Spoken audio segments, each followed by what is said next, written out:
Hello, this is old Mr. Kent of MrKent.com, and I shot this video a few weeks ago. It was right after I downloaded the firmware upgrade for the Mini 2, which I think was 1.02.00, and of course there's been more since then, but that was the one where they improved the OcuSync stability so that stray Wi-Fi signals from other places wouldn't have as much effect on it. And so I hadn't looked at the release notes. I just did the firmware upgrade. But I wanted to go out on this flight because the day before I made this flight, that combine and that tractor, they were mowing the field and then filling the back of a semi truck as it drove along next to them. And I thought, well, I'm going to go get a action shot of that. So I took off and came out, and sure enough, they weren't doing anything, and they didn't do anything for the next couple of days. So I thought, well, as long as I'm here, I'm going to show folks how me and my grandson, I ride my e-bike and he rides his electric scooter, and we come over here to this housing development, and he just loves to go to the park and play with the kids and everything. And so I'll show you that. Plus, I've got a story of how I was able to save 3 people from drowning, and I've never been a lifeguard. So we'll get to that pretty soon. And as you can see, there's a road going across in front of us, and we come from where we live on the dirt over there, and we go along this road, and then just coming into view out there is the park he likes to go to. And so I'll show you in a few minutes here how far away I'm actually getting from where I took off, and I'm flying over a high concentrated Wi-Fi area, and I fully expected to lose my signal because of the interference. But that one downgrade or download of the firmware did a whole lot to stabilize to prevent Wi-Fi interference from places like what we're looking at. Well, anyway, so we're coming up to the park there, and the left little tent-looking thing, that's got the play set underneath of it where the kids climb on it, and that's the one he likes to play on. The other tent covers up the swing set. So I thought, well, I still have a good connection. I'll swing around and take a look at this little park outfit and see if I lose connection. Okay, so anyway, we'll look at that, and then we'll follow the path back to where we head home. But let me start with the first time I saved 3 people from drowning in my lifetime. The first time was my cousin and I, their family and our family. We lived in Washington, and we went to eastern Washington to a place called Sun Lakes, and there was a little resort there, and they were on the beach, and then they had a lifeguard out on a little raft, and so we went swimming. Well, on that particular day, the wind was really, really strong, and so there was a lot of big waves, but so we got out on that raft because you could walk out to the raft on a platform. And we got out there, and then we decided we'd swim to a little island that was not too far away. And of course, it was downwind from where we were. So we jumped in and we swam over to the little island, and no problem. So we rested up, and then we started back. Only thing is I was swimming ahead of my cousin, and I'm going along, and pretty soon I hear him holler for help. And so I turn around, and he's waving his arms, and he's panicking.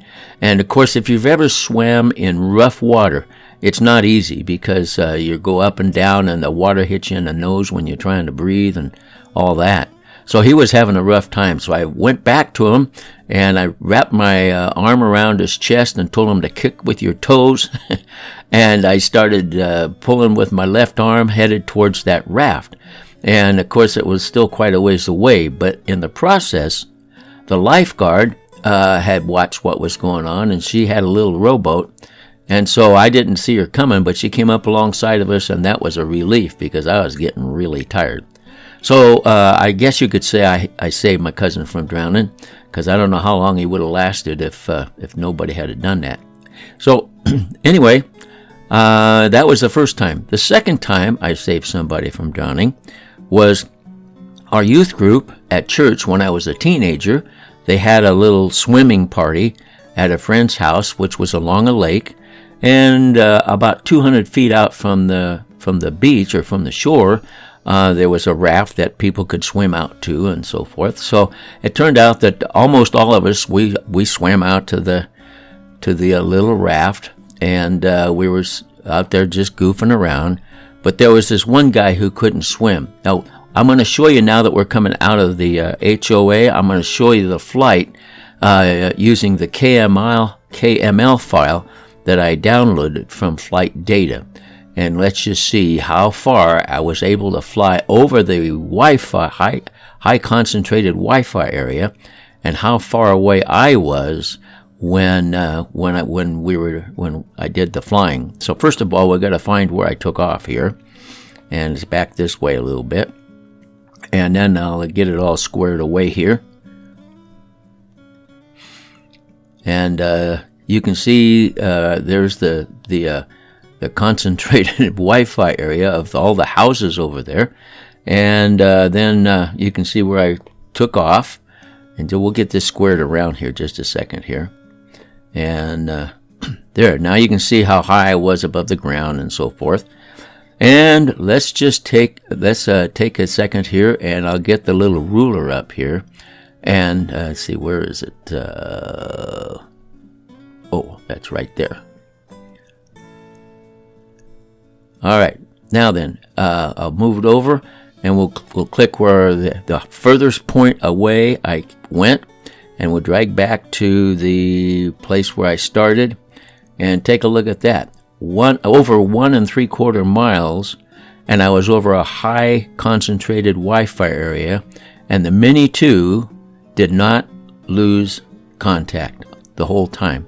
And I thought, well, that is pretty cool.